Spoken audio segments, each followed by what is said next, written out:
Hey creative, it's Lauren here, and I got another great episode to share with you this week from the vault on human design. It's with the ladies of DayLuna, Dana and Shayna, and it was the first ever episode I did on the podcast that was purely about human design. And I'm reairing this one because as my son's about to be born, I'm thinking a lot about his various birth charts and what they might be. And really what I'm thinking about is, who is he going to be in the world? And so in case you're unfamiliar with human design, I wanted to re-air this episode since the concept of it and like the human design chart has been on my brain. And this was just a really great conversation. A couple things that stood out from this conversation for me was Dana and Shayna. They often talk about their pre-human design life by saying it felt like it was so not my life. And I so relate to that. There were so many times in my corporate America experience where I'm like, this can't be my life. Like, I'm a theater major. I'm an artist. I'm a creative, and I'm meant to be out in the world doing things. And I remember it was around this time, this first aired in 2022, that I was really starting to get the itch to start to do something on my own. And I did at that time, start doing consulting work and start concocting my ideas around speaking and branching out in that way. But it's just interesting to listen and look back on that time and remember like how much I knew I needed to change, but I wasn't ready to make it, but I knew I needed it. And how much more my current life feels like my life. The sign I am is a projector, and the signature of that sign is a feeling of success. And I can honestly say in the past 3 months, I think it's only been 3 months since I've been on this entrepreneurial journey, I felt more successful than I have in a really long time, certainly in my adult life. And it has just been so beautiful. So if you're feeling like you're living a life that is so not your life, listen to this episode, learn more about your human design, and maybe start practicing and playing around with it to see if you can get a life that is more aligned with the unique energy that you have and how you're meant to show up on this earth.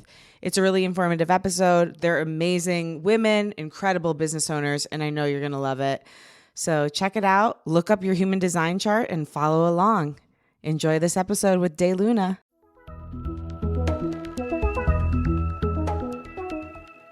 Hi, creative. It's Lauren here. I just want to remind you that if you love the podcast, the best way to support the show is by leaving it a rating and review on Spotify and Apple Podcasts. Actually, Spotify just started accepting ratings, so go ahead and rate it on there and tell all your friends to do it because it's super simple. It takes literally 1 second. I mean, maybe 4 seconds, but it's really quick. And another great way to support the show is by sharing it with a friend or posting about it on social media. If you do post it on social media, tag me at Lauren LaGrasso and at Unleash Your Inner Creative, and I will repost to share my gratitude. And remember to tag the guests too so they can also share. Okay, now let's get to the show. What kind of energy do you have? And how much? Are you in tune with how you feel emotions in your body or what sort of timeline you need to make decisions? Are you a manifester, projector, generator, manifesting generator, or reflector? And are you totally confused right now? If so, I hear you, I get it, but fear not because the show today is all about human design. And if these terms are new to you, you are not alone. Not too long ago, I started digging into human design myself, and let me tell you, it is fascinating, deep, and there's a lot to it. To put it very simply, human design is a tool that can help you understand yourself, how you exert energy, and how you make decisions in the world. Today's guests are human design specialists that will walk you through how learning your specific chart can help you align with your most authentic self. Welcome to Unleash Your Inner Creative with Lauren LaGrasso.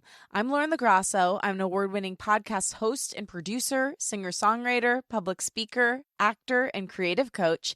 And this show is meant to give you tools to claim the word creative, take fear out of the driver's seat, and love yourself enough to pursue whatever it is that's on your heart.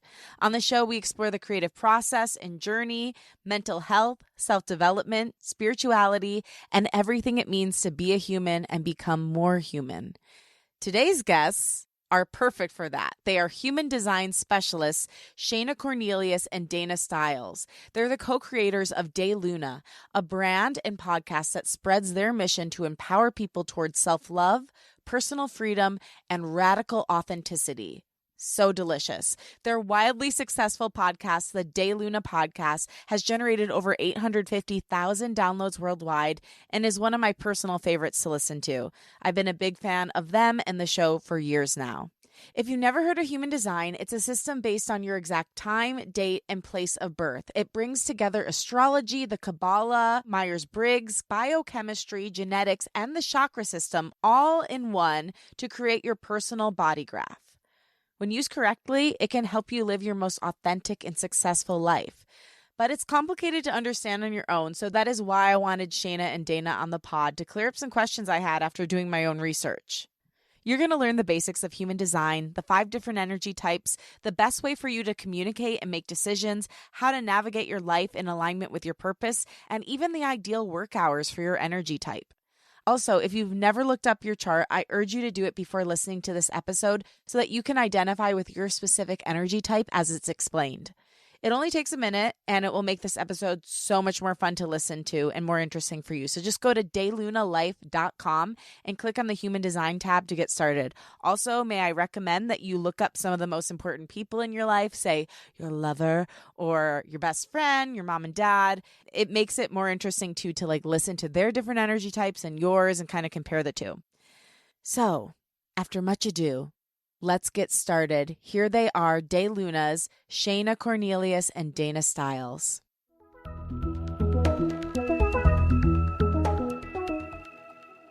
Okay, Dana and Shayna, you two are so amazing. I feel like I've known you for years because we have a mutual bestie, Steffi Hill, aka Spirit Sis.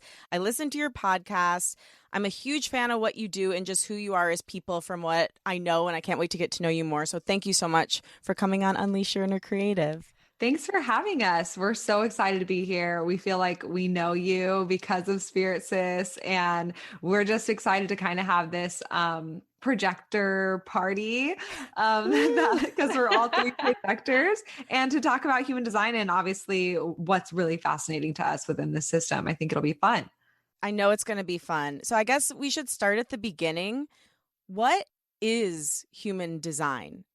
Yeah, so human design is the science of differentiation. So it is telling you how your unique energy is designed to operate and how you can really understand what your unique gifts are, what your life purpose is, and how to really navigate life in personal alignment.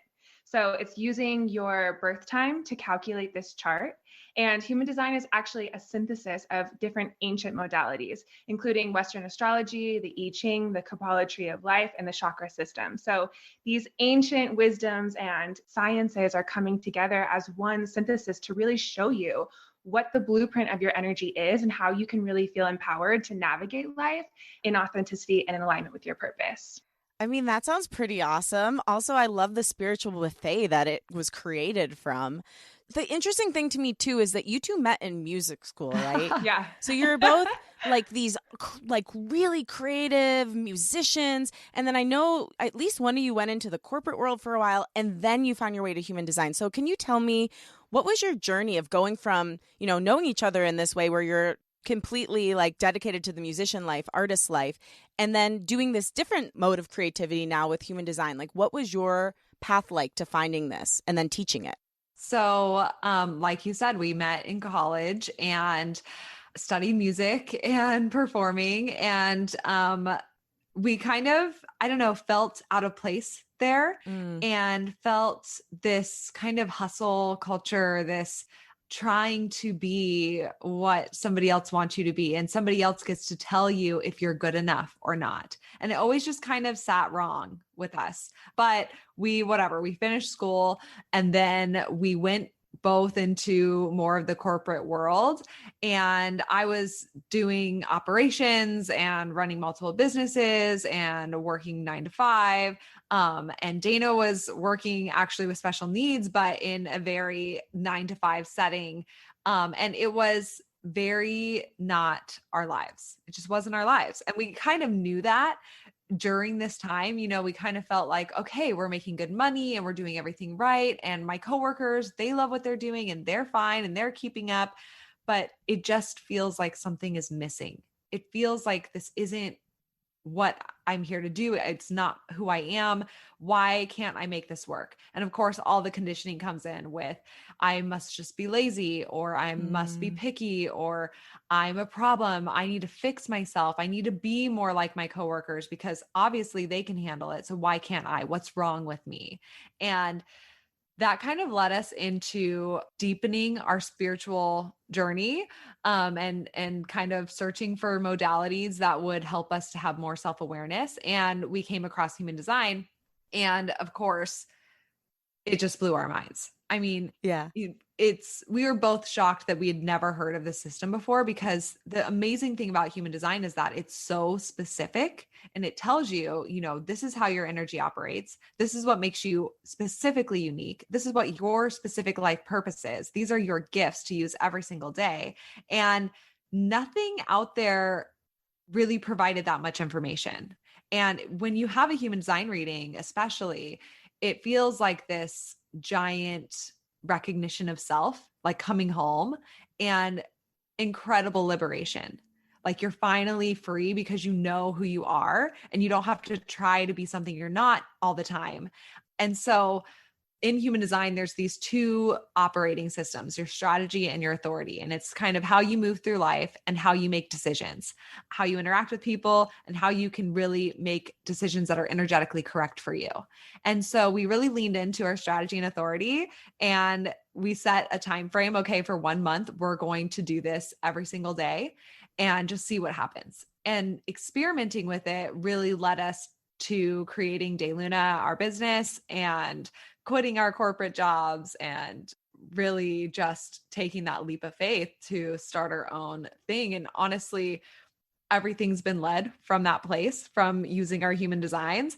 And I almost feel like DayLuna and everything that's happened since has just been this unfolding where we don't know where it's going, but everything just falls into place, and like abundance and alignment and meeting the right people at the right time. Like it's none of that we have to figure out anymore. And we don't feel this hustle energy or this burnt out energy. We just feel this magnetism that just feels so natural and liberating. So it's kind of a long story, but we've been around and around the bend, coming home to ourselves. And now it's just like free flying. I almost said free falling, but I was going to say, I know, I feel hearing the story back, I almost feel like we've like lived all of these lives in this one lifetime, trying to find ourselves and find our authentic flow in music and performing, and just feeling like, no, this is not right, even though I thought this is what I wanted.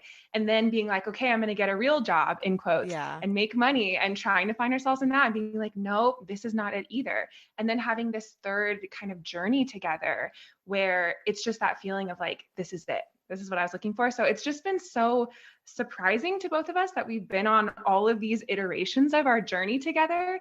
And it's just been such a beautiful blessing to have each other in it. Yeah. I mean, your partnership is beautiful. And I was wondering too, like, a big thing we talk about on the show is like creative heartbreak and like reinventing yourself after you leave one part of your creativity behind. So I'm super curious, like, Dana, for you. Yeah. When you decided, okay, maybe this music thing isn't for me, and then like moved on to the corporate thing and then the DayLuna thing, like, how did you let go of those past versions of yourselves? And like, I know you still do music, but it's not your main focus. So how do you mourn the loss of the life you thought you were going to have? Yeah, that's a really interesting question. I love that so much. And there's so much there, right? It's such a deep realm. But for me, becoming a musician was actually something that I realized I was always really pressured to do, but it never was actually something that I wanted. And I was confused about that. From a young age, I always loved singing. I always loved being creative in that way. And so all of the adults around me were like, well, if you love this, then you should be a musician. So I kind of took in other people's expectations of me and tried to make myself believe in those things, that believe that they were my own. But actually, it wasn't ever something that I truly wanted. So for me, it was more like mourning this facade that I had been holding up and being like, I know what I'm doing. I know who I am. I'm totally fine. And I finally had to like put that down and really be honest with myself.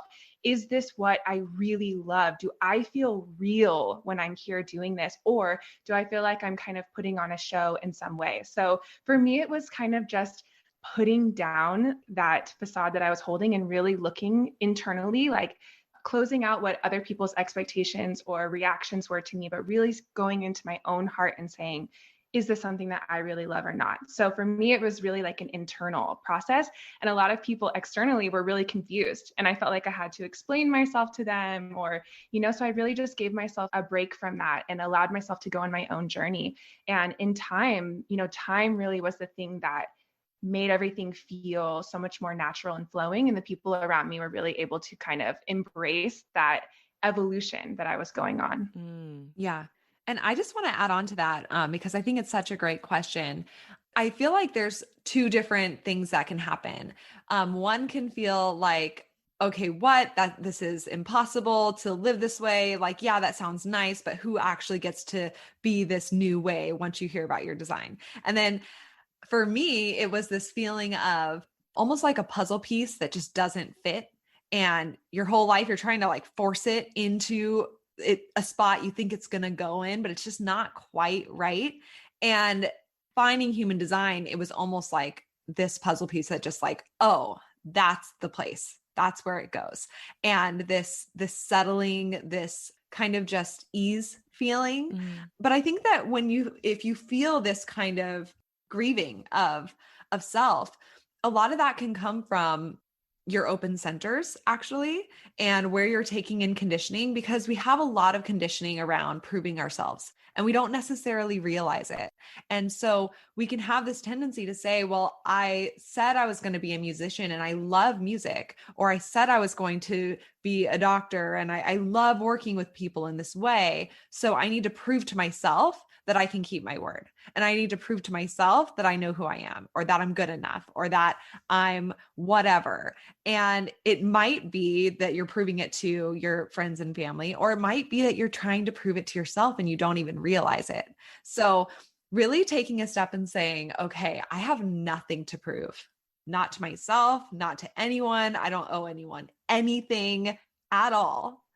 And what actually feels natural in my body, not my mind, because our minds, they analyze, they are here to process information. They're here to teach, they're here to create concepts, but they also can run free and judge ourselves and try to take control, try to make our decisions for us. But when we tune into our body and really pay attention to how does my body feel when I lean into these practices of my design and letting that guide you versus your mind and the shoulds and all of that judgment, it really does help you to kind of settle into that puzzle piece feeling of like, oh, okay, now I'm home and I'm safe here. I'm safe in my body. And let me just take the first decision that comes my way. Can I use my authority with that and see how that feels? So it is an experiment, step by step by step. Yeah. I mean, there's so much to break down. I mean, as you're talking about this, I think so much of my initial reaction to human design,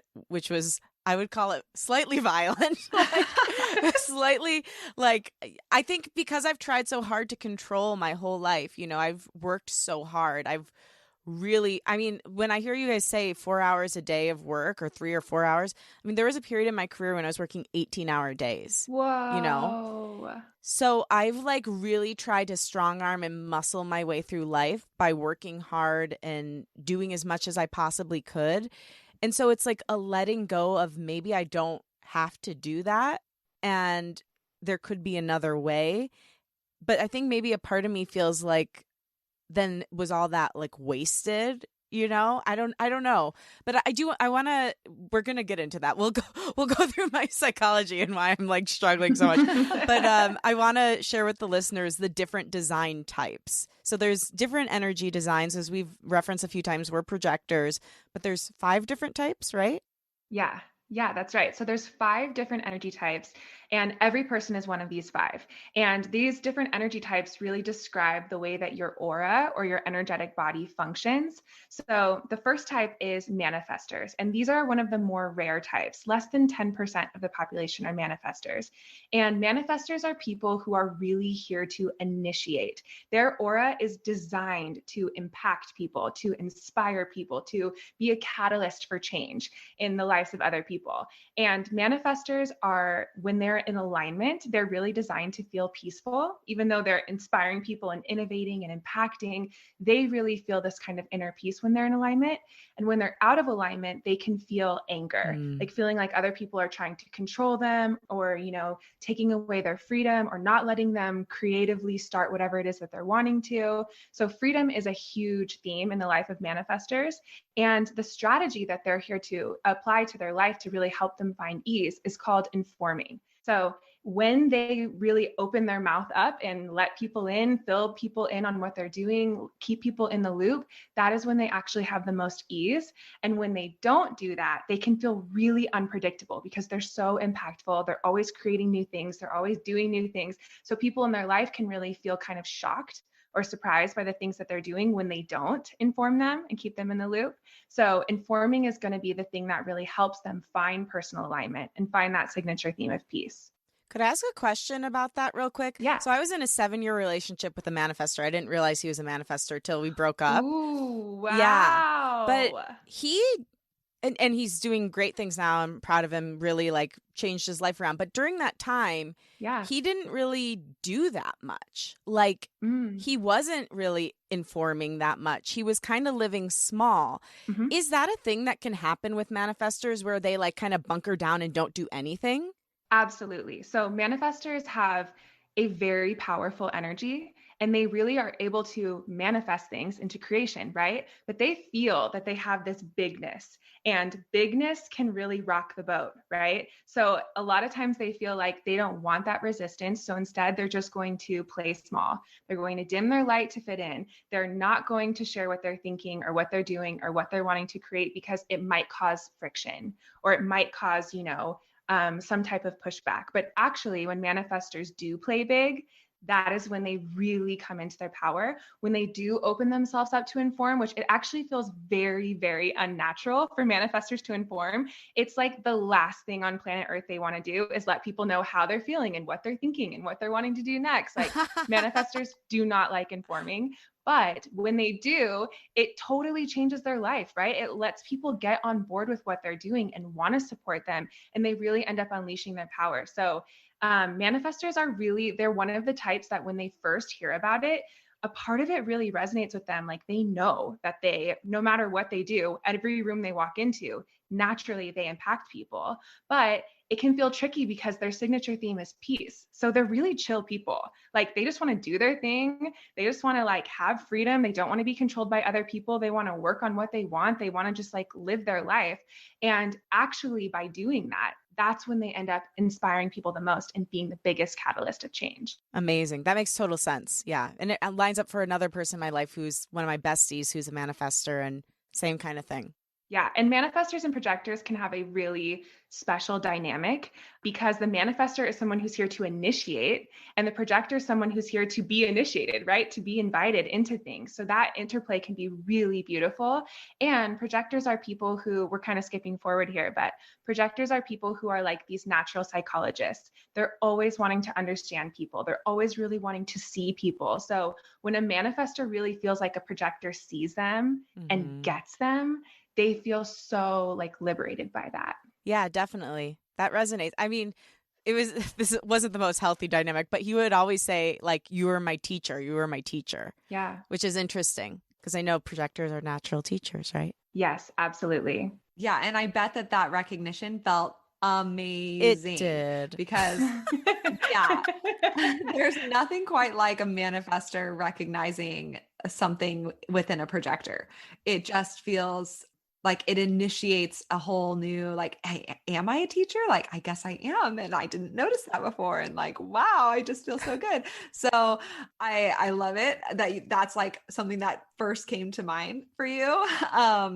But you know, with manifestors, informing is just so important because it does melt away any resistance that is there. So, you know, I like to give the example that, you know, if there's a couple and one person is a manifestor, if the manifestor goes and, you know, buys groceries and then just comes right home, their partner might be at home making dinner or ordered in.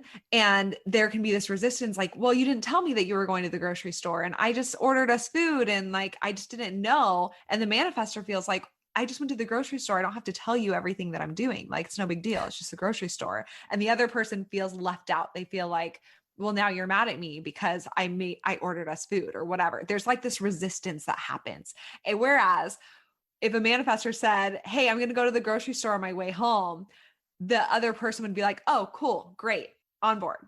And there's no resistance, none at all. So it's all these small places for manifestors where resistance builds and they feel controlled. And the other person feels left out. And then they feel like, well, now they're mad at me. And what are they thinking? Let me ask them, which makes the manifestor then feel more controlled. And it can be this resistance dynamic that builds. And so for any manifestors listening, I just want to really encourage you, the smallest bit of informing can just set you free. Like all that control goes out the window. You're including people in your life when you say, I'm going to the grocery store, or I'm thinking about taking a shower and then calling my mom, like whatever, saying whatever it is before you do it will make everything in your life easier. Oh, cool. So you just have to narrate. Exactly. Yes, exactly. Explain your brain. Yes. And the next type that I want to talk about is generators, which are a more common type. So manifestors are people who are really here to initiate, right? Generators are people who are here to respond. So generators have this creative energy. They make a ton of energy in their body, and they're really here to use that energy every day, doing things, building things, creating things that are really satisfying for them. So as a generator, you have this powerful energy to do things, but you really only have access to that power if this thing that you're doing is something you really love doing. So if generators are working in a job that they don't love, that life force energy within them really dwindles. And over time, they can feel super burnt out. So as a generator, the way that you find what you love is through responding, kind of letting life come to you, letting yourself just be present and tuned in and receiving the inspiration, the opportunities. And when your body really feels like lit up by something, excited by something, energized by something, that's your body's way of telling you that this thing is really aligned for you to engage with and to use your energy on. So for a generator, their strategy that they move through life with is called responding. And really it just means being present, listening to their body, not their mind, about what they really feel excited and ignited by and how they really want to spend their energy. So when a generator is in alignment, the signature theme that they'll feel is satisfaction. Like, I wanted to do that thing, I did it, and it felt so good, and I've used up all my energy, and now I'm just floating in this feeling of like overall contentment and satisfaction. And when a generator is out of alignment, let's say they've been using their energy doing things that they don't love and sacrificing themselves and doing things for other people instead of doing what they want to do, they can feel their not self theme of frustration. So generators are over 30% of the population. So this is a larger group of people. So many people are generators, and we absolutely love being around an aligned generator. Like, they have the most nurturing and cozy and delicious energy. They're such vibrant people. Like, everyone wants to be around a generator who's in alignment, and they have so much creativity that they can really like build things and harness things, but still it's just so important for them to be doing things that they truly love. So can you go into, because this one has always kind of confused me, the respond, how is that different than waiting for an invitation? Like, what does the respond really mean? Yeah, so when they're responding to anything that comes into their environment. So they're responding to stimuli. Like, let's say a generator is walking down the street and they see a group of kids playing, and they respond to that thing that's happening in front of them with excitement and energy. Like, their body just wants to jump in there and engage. that means that it's correct for them to do so. Whereas if they were walking down the street and they see this group of kids playing and their body just feels like nothing, it's like, okay, that's not something that I'm here to engage with. So generators are really responding to stimuli in their environment. Whereas a projector waiting for the invitation, they're waiting to be invited by an individual to share their insight or their gift or their talent. Okay. So it's for a generator, you're kind of responding to that stimuli as far as what you want to use your energy on. Whereas for a projector, you're responding to an invitation from a person on how you want to share your insight or wisdom. Got it. That makes sense. Yes. And then there's man gens, which are a hybrid of these two types. So manifesting generators are this manifester and this generator hybrid in one type. And this is another really common type. Over 30% of the population are manifesting generators. And they, just like the generator, are here to use their energy doing things they love, building things they love. And just like the manifester, they're designed to be super impactful and super inspiring. And they really can kind of like create things and have this momentum to do that. So as a manifesting generator or a man gen, your strategy is still to respond, to kind of just like be present and to allow yourself to come to things that naturally appear in your environment, and then to feel in your body when your body feels ignited and inspired and lit up by something. That's your body telling you to engage. And just like a manifester, it is really helpful for you to inform. Doesn't necessarily feel natural for man gens, but it is really helpful as long as you're telling people what you're thinking and what you're wanting to do. That can really help people be on board, because as a manifesting generator, you are designed to change a lot. You are designed to be multi-passionate. You are designed to have lots of different things going on. So a generator is really like more singular in their focus. When they're lit up by something, they're wanting to build that thing and be thorough and use all their creative energy on this one task. Whereas a manifesting generator, they might have a bunch of things that they're wanting to do, and they're wanting to pivot and shift really quickly. So informing the people around them about when they've lost interest on something or when they're excited about something new, it just really helps people kind of get on board and support them in that endeavor. That makes so much sense. I mean, even my producer, Emily, she's a man gen, and like she has like such passion and spurts like for many different things in her life, and she can get really good at something really quickly and then move through it and go to the next thing. So that makes so much sense. And there's so many man gens in my life. Yeah. Also, I like the term man gen. Yeah. Sounds cool. Yeah, my husband's a man gen, and he is so talented and so capable in so many ways. He has so many different skills and exciting things that he's always jumping to. So I think it can be so exciting to be around man gens. They're always like introducing new things. And Spirit Sis, our mutual friend, she's a man gen. Like every time that I get off the phone with her, you know, man gens just have so much vibrant energy and such an abundance of energy that every time I'm with her, I just feel so like ignited and like I want to have like a dance party. Whereas like when I'm just by myself chilling, I'm like no energy at all, or, you know, and I just get totally charged up by her. Yeah, Steffi's got such a fun energy too. Like we always end up laughing. Yeah, when I first heard of man gen, I thought, yes, this is me. I am a man gen because I consider myself a multi-passionate creative.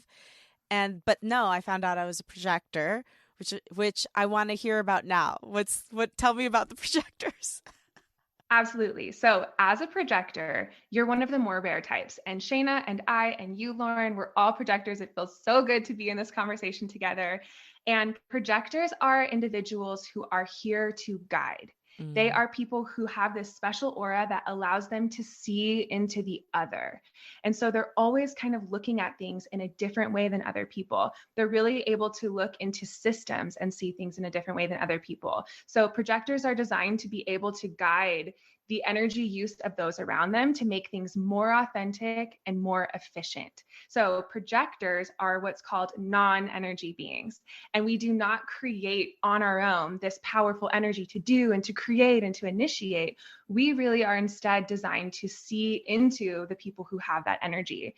And so as a projector, being a guide, being a teacher, really kind of sharing your insight instead of putting so much focus on what you're doing and, you know, what you're accomplishing on the physical plane, that's really going to be much more in alignment for you as a projector.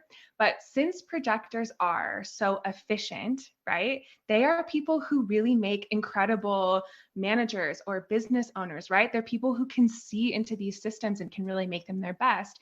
And so because you can see all those things, you can feel this enormous pressure to just jump in and do all of those things. And you can find yourself doing everything and wearing all the hats and totally living as a manifesting generator. So when I first heard about human design, I was like, I wish I was a manifesting generator. Or, there's been times in my life where I really was trying to be that because I could see all of the different things that needed to be done.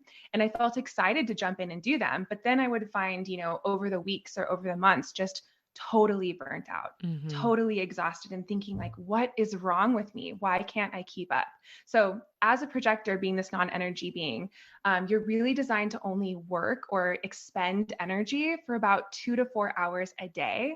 And that doesn't have to be such a strict thing. Some projectors like to work in spurts. Like sometimes Shayna and I will work a lot in 1 week and then take a week off. But over time, it's really not sustainable for projectors to work more than that. And as a projector, being a guide, when you are in alignment, the signature theme that you're designed to feel is successful. So projectors are designed to be successful. That's where their value comes from. And when projectors are out of alignment, when they've been overworking or not using their energy correctly, the signature theme that they can feel is bitterness, like feeling like everyone else has it easier than them. It's really not fair. Yeah. They feel like they're working too hard. People don't appreciate them. They feel under-recognized. And all of that can really come because as this projector, as this guide, you see so clearly what other people can do to be their best self and to make it work, right? To be efficient. But in order for your advice to be received by another person, they have to want your advice, right? You can't feed a closed mouth energetically. So as a projector, when you're trying to give your insight, trying to give your advice, trying to give your opinions to people who are closed off, it can really seem repelling and that advice is not received and it can make us feel bitter and like, you don't appreciate me, you don't receive what I'm saying. I mean, okay, I want to get to our dear reflectors because we can't leave our friends out. But I do want to say when you're saying this, I mean, so much of what you're saying is resonating right now because I'm reaching that point where I'm finally acknowledging yeah, I'm burnt out. I do feel bitter, I feel like I was just saying the other day, I was having a crying session and I was like, I work so hard. I want this so bad. I've been at it for 10 years, but I recognize that I'm dispersing my energy across so many things and it's just not sustainable. And I don't even know what I want or why I want it anymore. Dana, when you were talking about the music thing, that really resonated with me. I was recently watching this. And we're taking a deep dive on personal, but I think it's helpful for people to hear because it's hard to come to terms with your design. Yeah. Sometimes. Yeah. And I was watching this home video and I was literally one. And my grandma was basically making me perform over and over again. And, she thought it was cute. It was I was clapping or doing some cute little thing, but she said, do it again, do it again. And I was seeing that everybody wanted me to do it. So I was doing it. And part of me is is the reason that I feel like I need to be recognized in this way is because some primitive part of my brain thinks that's the only way to get love. And do I even want that? Do I want these performance things? Or is it because there's some part of me that's been conditioned to think that that's the best way to attain love and recognition? So it's so interesting because as a projector, recognition is huge. Projectors need recognition because that's the way that you are invited into life and into situations that are really successful and abundant for you.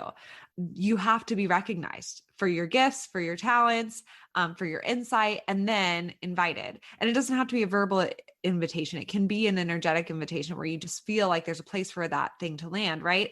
So of course we have conditioning and it can come from our childhood or our environments that we grew up in, but also as a projector, recognition is always going to be a big theme and big lesson in any projector's life. And that's because ultimately you're here to recognize yourself and you're here to say, okay, where do I feel unrecognized in my life, in my skills, in my day-to-day, in my projects? Where do I feel specifically unrecognized and how can I recognize myself there and just fucking love myself there? I love that I'm so good at whatever it is, right? And coming from a genuine place of, okay, let me get really clear on what I'm good at, what my gifts are, what I love, what I'm fascinated in, what I could stay up all night long researching about or writing about or whatever. Let me get really clear on those things. And that part of recognizing yourself is so important because it builds this solid foundation for you that when you are unrecognized in something, you're not going to topple over. Yeah. So that's always a place that we recommend starting when you feel really burnt out and you feel bitter, is to really get clear on like, okay, what specifically is fascinating to me and what I've been doing? What am I really good at just effortlessly? And a lot of projectors, like Dana said, feel like mangens because you're good at being efficient and being able to tackle many, many different things. A lot of times, what you can get done in 3-4 hours would somebody else takes all week to do that. So we tend to hold ourselves to this really high standard of like my 110%, if I'm giving that, looks like me working on this until it's done today. And really the truth is that somebody else would take all week. So you don't need to be operating at that like go, go, go, hustle, hustle, hustle kind of energy. But I would recommend for you really get clear on like, what are those things? And you have so much creativity in your chart. Like you really do. So I can see why it can feel like I want to create things. And I recognize in myself that man-gen tendency to have many creative different outlets. You're designed for that. So it's just about what's fascinating to me right now and cutting yourself some major slack. You also have a tendency, and Dana and I have this exact same thing, to feel like you have to prove yourself. Yeah. And that then we can get recognition for things that we proved ourselves on that actually weren't really us or weren't really something that we want. In my corporate life, I got so much recognition for being the person who could handle anything and who could get it all done and who could put out any fire. And it felt good to get recognized because I would work really hard and I'd force myself to just figure it out. And then I would prove that I can do it. And then I get recognized for it. And I would think, oh, I love doing that. Yeah. I'm good at that. That's who I am. And I was identifying with my conditioning. So really stepping back and saying like, okay, if I didn't have to prove shit to anyone, and I'm not identifying with anything that my past self or anything that I've worked on for the last 12 years or whatever, it's not that those years were wasted time at all. All the skills and insight, once you deep dive into, okay, what's fascinating to me in the last 12 years that I've really just been like, I can't get enough of it. Like I could stay up all night doing it. It'll just give you a lot of good clues on moving forward and what actually feels good to you versus what you've been trying to prove feels good to you, if that all makes sense. It does. Yeah. I mean, I think one thing that when you were talking about it, I'm like, I've just been feeling like I want to do nothing lately. Yeah. Like I think it'd be really good for me to do nothing for a little bit. Yes. I'm really scared to do that though. But when you say that we need to rest and like, I mean, you sometimes work really hard for a week and then take a week off. Like, I feel like I've been on a treadmill for like 6 years. And so I'm not going to take a 6-year break from life. I can't. But yeah, like maybe taking a week to do nothing. I don't know. That's what my gut tells me I should do. Yeah. And for you, I mean, listening to that intuition that this just feels right in my body, we like to call that like, I just want to do nothing, the detox period. And that's when you've been running on that treadmill and then you have to get off. And the only thing you're going to want to do is rest and do absolutely nothing for a few weeks, maybe a few months. And I know that sounds so scary, but if you don't give yourself that detox period, you're just going to jump right into something that's not in alignment for you. Right. If you are exhausted, there's no room in your energy to even ask yourself what fascinates me or what feels right for me to do next. So we encourage you to detox and to give yourself permission to rest. And I love that you've been feeling like I just need to do nothing, because that's exactly what we would tell you. And your body is the one that's guiding you there. So I love it. Yeah. Yeah. No, it's super helpful and all that makes sense. So let's get to our reflector friends. Yeah, our reflector friends, that's hard to say, are 1% of the population. So this is by far the most rare energy type. And reflectors have all of the chakras in their body center open, meaning they are deeply empathetic. They are completely taking in the world around them, almost like a sponge drinking in the energy of all of the environments that they go in, and then experiencing that energy themselves, amplifying and mirroring, reflecting the energy that they've been around. So reflectors have this openness that allows them to be very receptive, very empathetic, and very wise.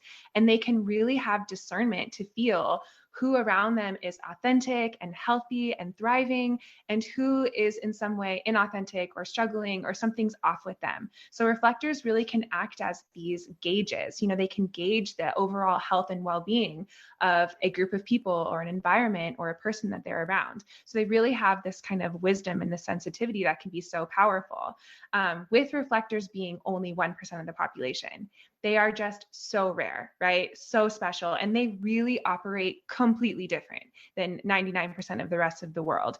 And their strategy as they move through life is called waiting the 28-day lunar cycle. So reflectors are the only of the 5 types that are connected to the moon. All of the other 4 types are really solar beings, but reflectors are really designed to be impacted by the moon and the energy shifts that the moon goes through. So in order for them to make an aligned decision about what they want to do next or what they want to take on or if they want to move, things like that in their life, it's important for them to give themselves an entire lunar cycle to come to that decision, because in that time, their body is kind of shape shifting and feeling all of these different energies based on the lunar transits of that time. So it's really important for reflectors to know you are so different. Give yourself that space, give yourself that time, allow yourself to be really connected with the moon, and allow yourself to kind of open and shape shift and become different energies within you based on who you're around, based on the energy of the cosmic transits that are happening above you.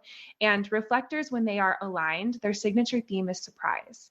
They really just love feeling like the wonder and awe, like they can become everything and then they can let that go and become nothing. Like they're really people who are here to chameleon and experience all of the amazing wonders that life has. So when they're in that aligned theme, they just feel completely surprised and delighted by what tomorrow is going to bring them. And they have zero attachment to any of those things.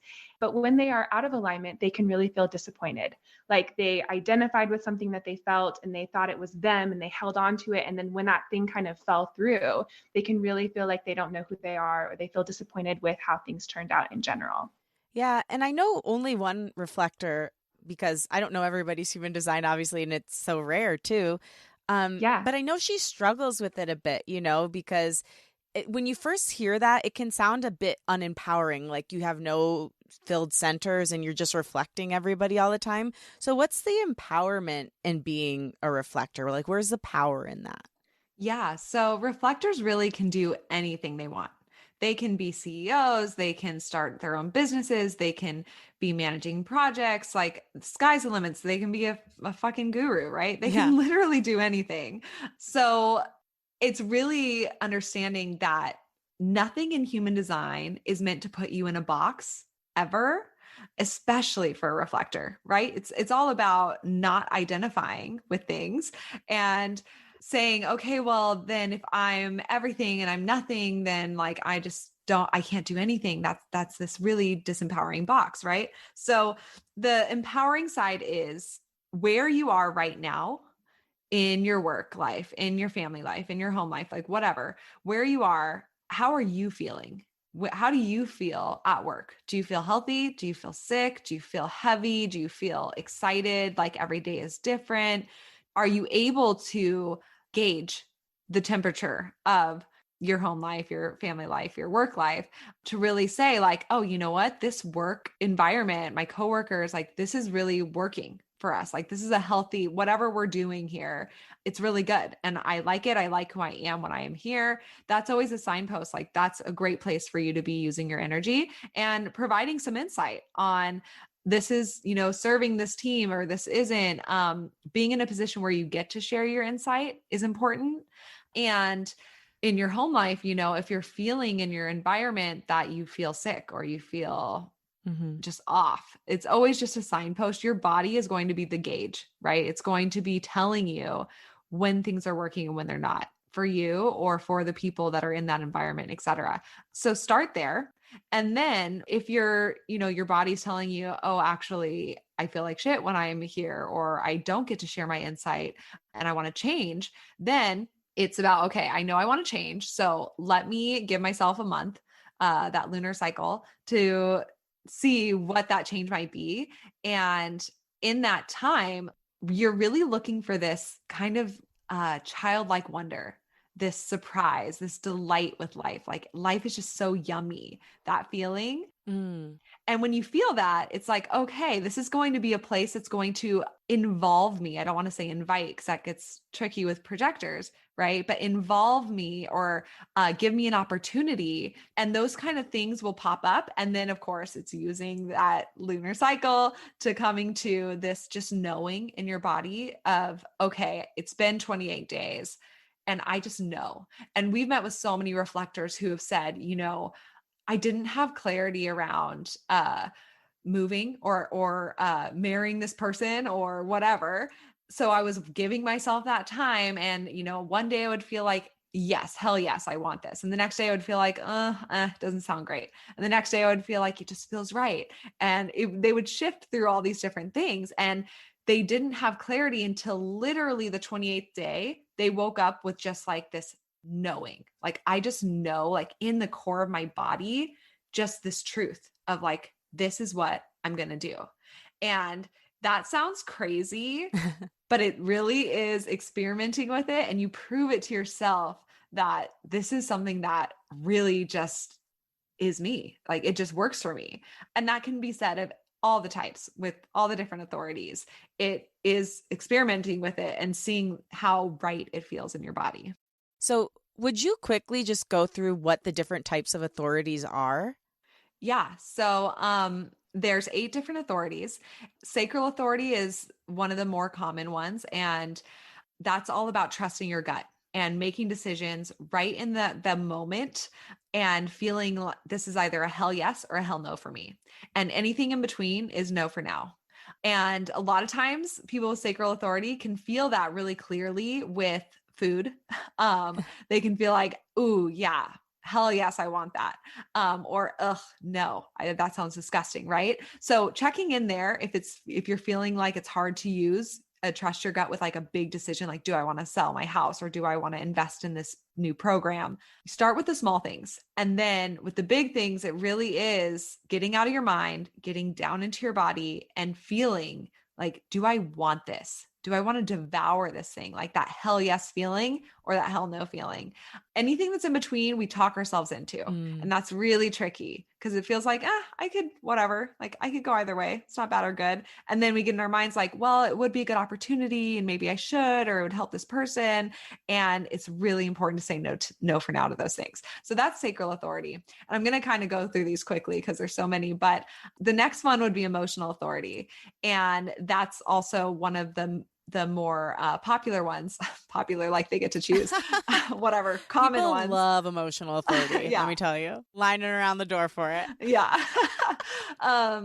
Emotional authority is all about giving yourself time to make decisions and not rushing into things. So people with emotional authority also create an emotional wave where they have regular human emotions, but they also have an emotional wave where sometimes they wake up on the right side of the bed for no reason. And sometimes they wake up on the wrong side of the bed for no reason. My boyfriend's emotional authority. I find it challenging. Okay. I find it it's like I'm splenic and he's emotional. I'm like, what are you feeling? How do you feel right now? And he's like, I don't know. Yeah. I'm like, how do you not know? Yep. Well, exactly. And that's awareness is the key for Yeah. emotional authority. Knowing where you're at in your emotional wave is really powerful. And it only comes through really checking in like, okay, where am I emotionally? Am I super high, kind of high, really low? Like, where am I? And just having acceptance of it, not trying to pinpoint and say, oh, I'm really high. Like, what did I do? Like, that must be right for me. Or I'm really low. Like, who was I with? Like, I don't ever want to go to lunch with them again or whatever. We tend to do that. We tend to find whatever made us feel something and then label it good or bad. And really for emotional authority, it's knowing that if something happened to you directly and you're having a reactionary emotion, great. That's one thing. But if nothing happened to you and you're all of a sudden just feeling kind of depressed, that's your emotional wave. And it's not good or bad. It's just saying, okay, I'm not going to make a big decision right now in this space because I don't have access to my truth. So when it comes to relationships with people with emotional authority, getting into an argument when you're in an emotional low, it's not really beneficial to anyone involved because you can't access your truth.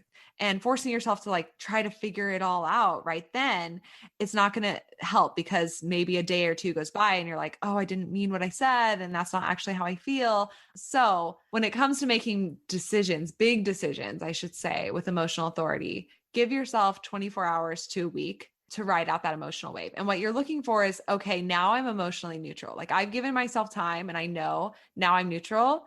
And then it's about feeling what's going to make me happy. But with small decisions, go with the flow, trust yourself. It's not a big deal.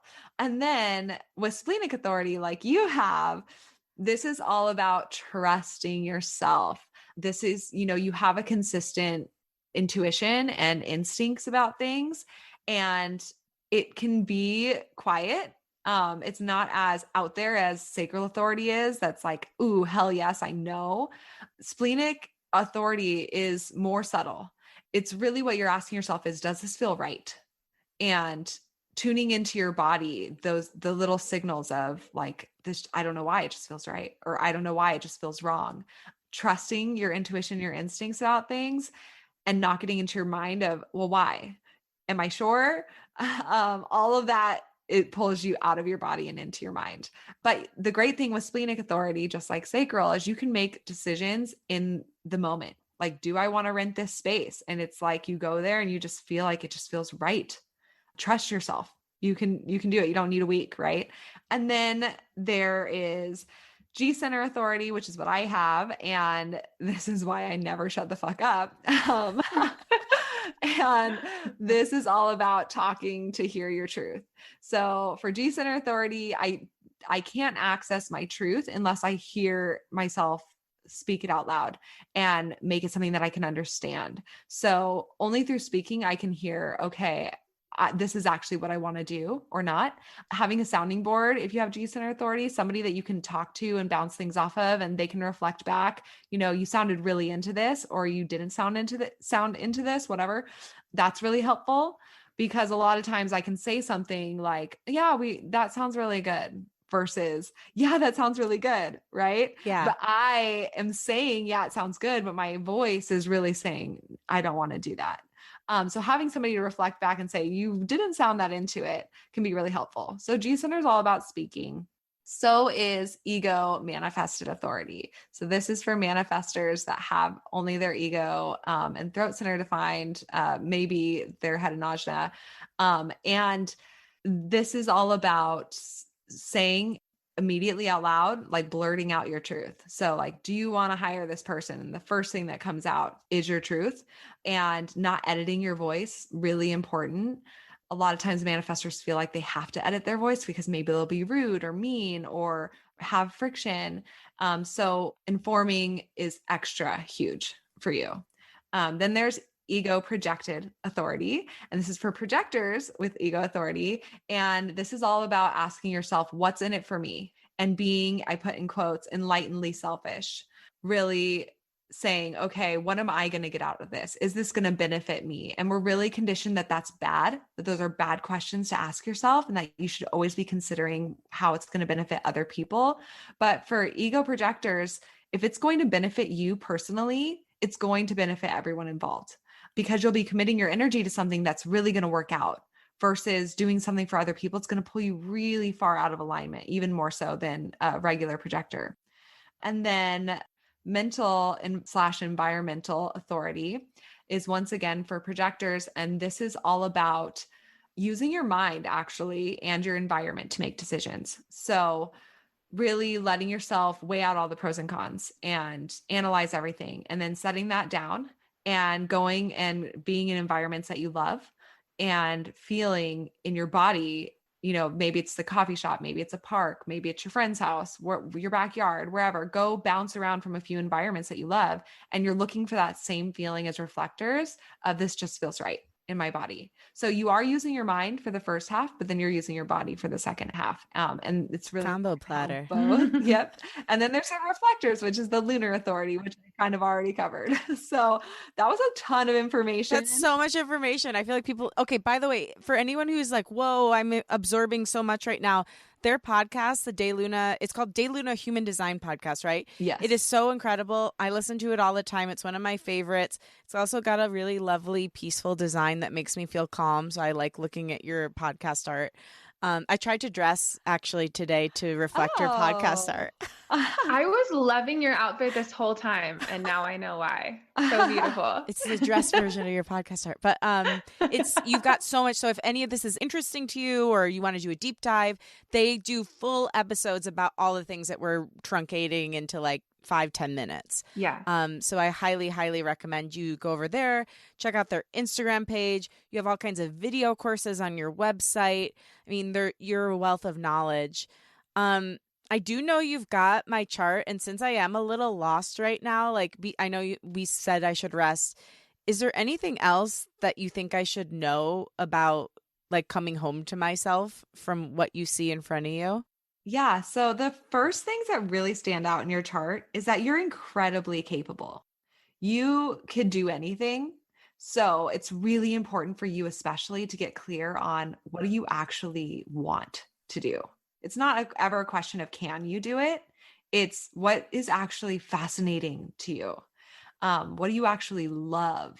That's really important because you have a lot of creative energy, like I said before, but you also have a really good understanding of what's needed to make shit happen. And you have this really special energy that's all about awakening and being in a constant state of unfolding and awakening to different levels of yourself and helping other people to awaken to things that they maybe have never considered before. So I love that you have this podcast because you're using your creativity and you're helping people awaken and understand things that they maybe didn't before.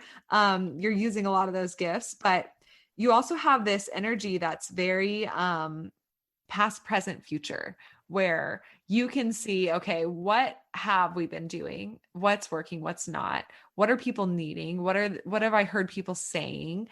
Right? It's all like observing the past. And then you have this present energy of like, okay, what do I want to create right now? What do I want to do now? What do I want to say now? And then you have this future energy of being able to see like, okay, this is the direction we're headed in. And right now we're headed here, but we want to be headed here. So let's do this, this, and this. We're going to get where we want to go. So you have this really well balanced energy in your chart, and it's really unique to have. So it's knowing like, okay, yes, I can have this deep understanding and observation of the past, and I can also really create and build whatever I want, and I can see the future direction. So once again, getting really clear on like, okay, out of all this intel, you're always taking in so much intel. What fascinates me the most? Not what do other people need from me, what it fascinates me. And Dana, what else would you want to add in there? Yeah, so I wanted to say that if I'm just looking at your chart, your voice really stands out. You have a powerful voice. And those gifts that Shayna talked about, sharing things that you've come to, like revelations, new levels of awakening, helping people awaken also, that's a huge way that you're here to use your voice. Your voice also has all of this creative, unique expression. So really like the design of an artist, but also someone who's able to create businesses and programs and concepts, and you're here to use your voice to share all of that. So super important. And your whole kind of life purpose energy is actually about using that creativity to lead. So you have strong leadership energy in your chart. And if you are not leading the way in the way that you see can really help the world, you're always going to feel like something's off. So if you're really getting stuck in like doing, and you're not really feeling free to like share your insight and to manage and to help your team kind of help you get there, something's always going to feel kind of off for you. And also you have a really interesting channel, which your channels are your gates, 2 gates that come together and tell you about your gifts. So you have this gift about being able to stand up for what you believe in, and that being like super important to you. It's actually called the channel of struggle, is this energy in your chart. But people who have this, they really, really want to stand up for what they believe in. They want to make change in the world. And when they see something that is off or that isn't right, like it really boils your blood and you want to create that change, be the change that you want to see in the world. And for people who have this energy, if you're not utilizing it and you're not taking on these big, purposeful, meaningful challenges, you're going to feel like this energy is kind of getting stuck in your system, and you can end up creating a struggle or choosing to pick a fight, or, you know, creating a battle in your own life. But you have this major like advocacy energy. You're creative, you're a leader, you want to help people move forward, and you want to do it in a way that you believe is real, you believe is really going to help people. So that kind of like depth is always going to be something that really drives you. And if ever you feel like you're working on a project where you no longer align with the core mission, that is a huge signpost that this thing is no longer a space where you're meant to really lead or use your creative efforts there. Yeah.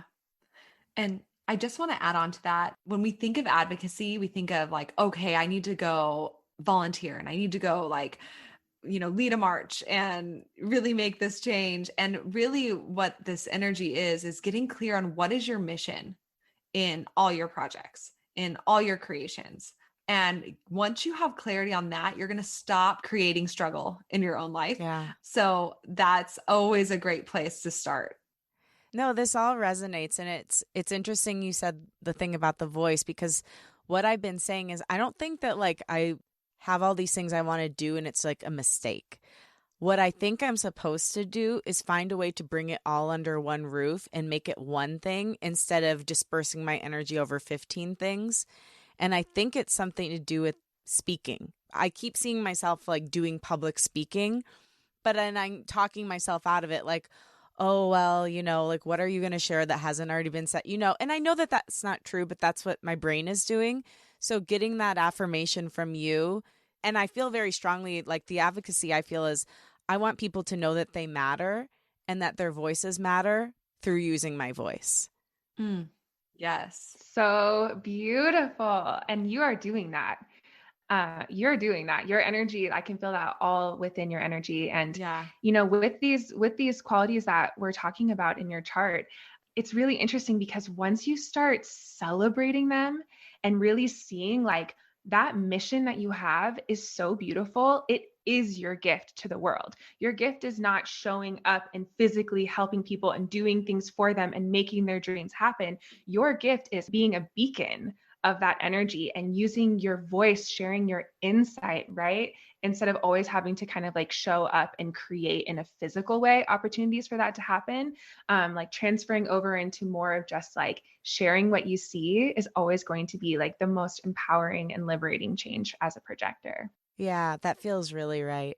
Mm-hmm. I so appreciate you too, like sharing the empowerment in it, because I think the reason why when Steffi told me I was a projector, I said, this is bullshit. I think it's like the only time I've ever gotten like very aggressive with her was because I thought it was not empowering. Like I'm going to sit here in my room and wait for an invitation. How is anything ever going to happen? But then because I like doing that past, present, future thing, I start tracing the lines of my life and looking at all the hallmark moments.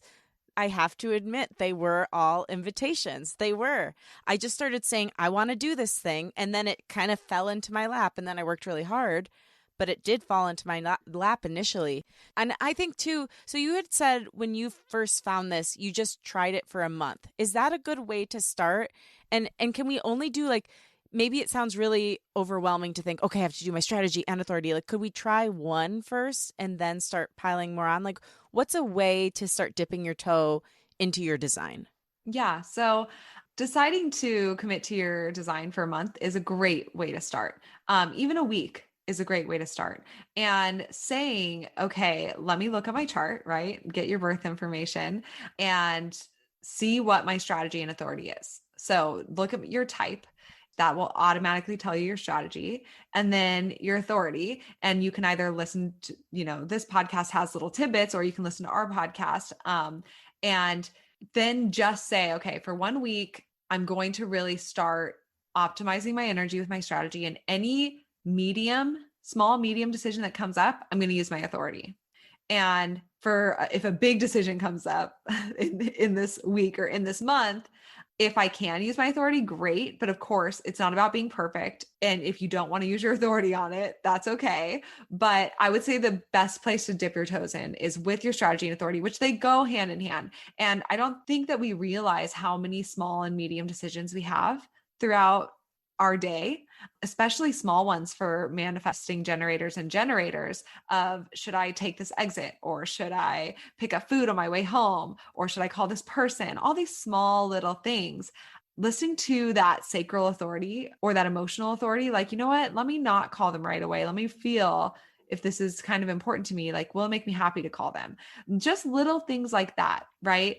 Can be so powerful. And you'll start to prove to yourself that it really works and it really feels good. And then it just becomes easier and easier to lean in even more. And we'd like to highlight that we like to call human design an experiment, because we want to just go ahead and totally honor the fact that this is a little bit out there for people to embrace at the beginning, right? We felt the same. And I'm like a deeply skeptical person. That is a part of my design. I'm always like, is this true? Is it real? But is it actually? And so I was like, okay, I'm going to experiment with this. I'm going to apply these two things, and then I'm going to see for myself how I feel, what happens, what shifts. And for us actually experimenting in that way, you're able to just prove to yourself so effortlessly that it feels right. It feels real for you. It feels like more of who you are. So we really do encourage people to experiment and to not just take this for face value, but to really feel for yourself, like, what does it feel like applying these two things? And I like that they literally, by the way, for you listening, have an entire episode called Is Human Design Real? So like, you two do and have questioned it, but you've come to the conclusion it doesn't matter if it's real. It matters, is it helpful to you? And if it isn't helpful to you, leave it out. Like, that's one big thing I said, like, because I see people online taking things so seriously, especially with astrology, like literally discriminating against other people because of their sign. I'm like, I think that's the opposite of why this was probably created. It's probably created to help you be more expansive and know yourself more, not be like, oh, I'll never talk to a Gemini, you know? So yes, anything where true. Yes, exactly. If it's taking you away from your own inner knowing or what you know to be right in the world, then don't associate with it. But if it helps you be more yourself, that's awesome. Like, trust yourself first. And I love that you both lead your business by telling people to trust themselves. So to wrap it out, I could talk to you for 15,000 hours. I had about, I'm not kidding, 90 more questions to ask you, but that was unrealistic. I love it. But I do want to talk about the fact that you two are not only in a creative business and have this creative business, but approaching it in an incredibly innovative way. Because one of the things, if you actually do a deep dive on human design, it was before people like you really kind of exclusive, closed off. Like, not a lot of people had access to this knowledge without paying some astronomical fee and doing this years and years of, programs. And I know right now you're working on making this more accessible, which I love. So can you share some of the things you've got going on right now and that are coming up in the future where you're making this so accessible and making human design for all? Yeah. Thank you for that question. And those compliments. It's true. Yeah. So we have our podcast is our most accessible thing, right?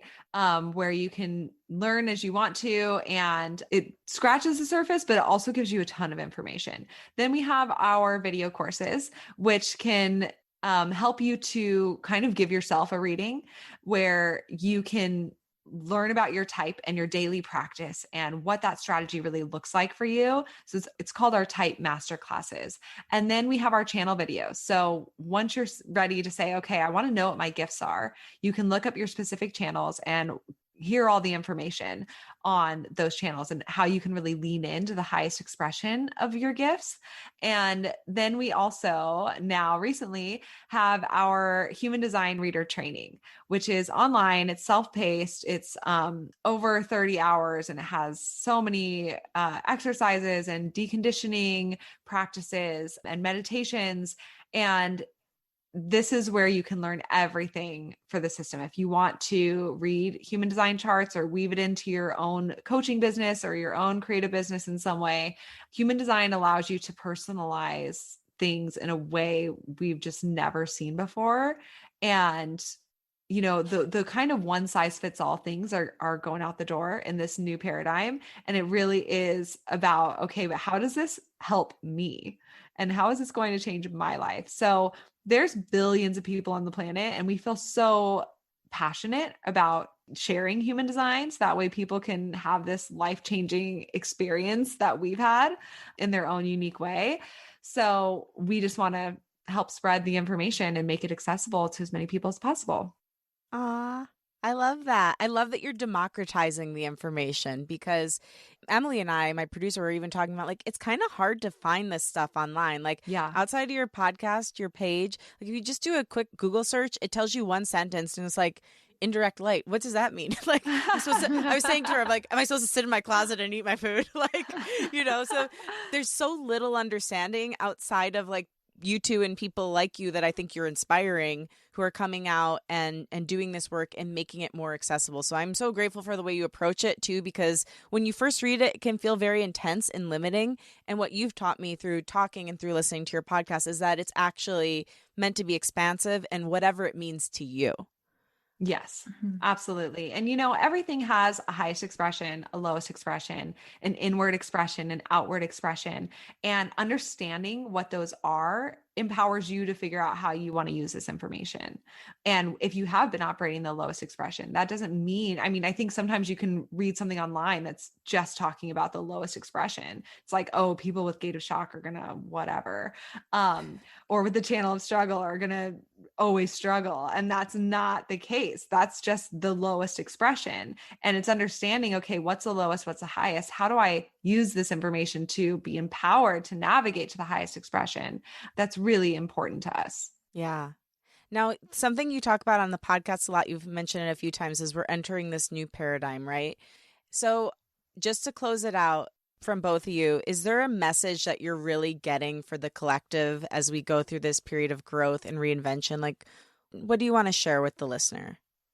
Well, I want to say that, this new paradigm that we're talking about, we all feel it, right? Like the world is changing so much in so many ways. I think it's been a really challenging last 2 years for a lot of people because so many things have been crumbling all around us. Things have been changing and shifting, but it has offered this glimmer of hope in a new way of doing things, right? People their work has changed, and, in some way they're working at home, or their job kind of fell apart, or their path has changed in some way. And it's offering that crumbling, is offering this new starting point to do something that is actually better for you, that is more aligned for you. So we're all kind of going through this collective dark night of the soul, if you will. And within that crumbling, we're also going through this collective rising. And it's happening at the same time. The old paradigm of really like doing what you're told and following the strategies and handing over your freedom to work a 9-to-5 job, that's all crumbling. And at the exact same time, this new paradigm of personal fulfillment, personal freedom, people really creating a life that is whole, where their work is an extension of who they are and what their mission is, and really being able to thrive in abundance as they have that freedom. This new paradigm that we're talking about is also happening right now, right? We're in this shift. And so I really want to encourage everyone at home to know that if you are starting to really feel like the things that you've been doing, the way that you've been using your energy is not right for you, that's okay. Well, a lot of us are coming into this awakening, and to really allow that to be empowering and to get curious about, okay, if I'm realizing that this is no longer serving me, that means that this is an opportunity to start creating something that does serve me, that is aligned with who I am. And the good news is every single one of us is designed to be successful. We are designed to have all of the gifts that we need to live our life purpose and to help people in a way that is sustainable. So we really encourage people to just start believing in yourself and start using the tools that help you celebrate who you are instead of feeling like you need to be something that you're not. Those are all going to be things that really help us create this shift. I'm ready. I love it. Yeah. Well, I end every episode saying, I believe in you. So it's just so right on. Yeah. Like, I believe in you, but I say that because I want people to believe in themselves. I think so often, like, we're waiting for somebody to like take up for us. And it kind of goes back to the thing you said, like, we have to recognize ourselves first. And that's the hardest thing to do. But once you do that, you're limitless. So What a beautiful message. Absolutely. Aw. Yes. I love it so much. And I love your energy, Lauren. I love how you are such a vibrant light and such a guide, guiding everyone in this space. So it's been such a pleasure to get to connect with you and to look at your beautiful chart and to like hear your reflections. It's been such a pleasure. Well, likewise, I love you both. And honestly, thank you for inspiring me to know I don't need to do the most. Mm-hmm. Yeah. Or if I'm going to do it, I can do it in a more efficient way. I don't know.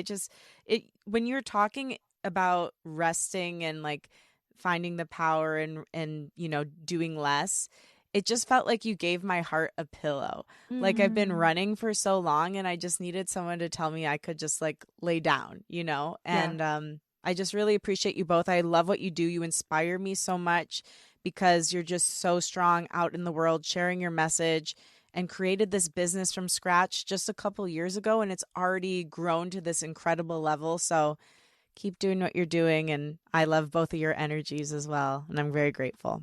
Thank you. Thank you.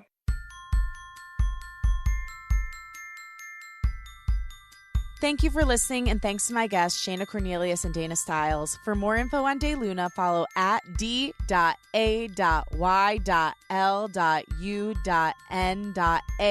on Instagram, and check out the incredible Dayluna Human Design Podcast wherever you get your podcasts. And if you're interested in booking a reading or learning more about what DayLuna has to offer, go to their website, daylunalife.com. Thanks so much to Unleash producer Emily Shulmanovich. You can follow her at We Can't Find Emily. And quick little note here, this is Emily's last episode, at least for the time being. And I just want to thank you, Emily, so much for your past amazing year and a half of work on the show. You've become not only an incredible producer, but an incredible friend and like family to me. And I'm so grateful for all that you've poured into the show, how you've enriched my life. And I'm really proud of the amazing audio producer that you are and have become. Go support Emily and all of her future endeavors at We Can't Find Emily and give her a thank you for being part of the Unleash family. Thanks to Liz Full for the show's theme music. You can follow her at Liz Full. And again, thank you. If you like what you heard today, remember to rate, review, and follow the show on Apple Podcasts or wherever you get your podcasts. Share the show with a friend and post about it on social media. Tag me at Lauren Lagrasso and at Unleash Your Inner Creative, and I will repost to share my gratitude. Also tag DayLuna so they can share too. My wish for you this week is that you explore your energy type and see how you can live more authentically and in alignment with yourself. At the end of the day, all these tools are designed to help us be more self-aware and loving humans to ourselves and others. So check it out and see if it helps you do that. I love you and I believe in you. Talk with you next week.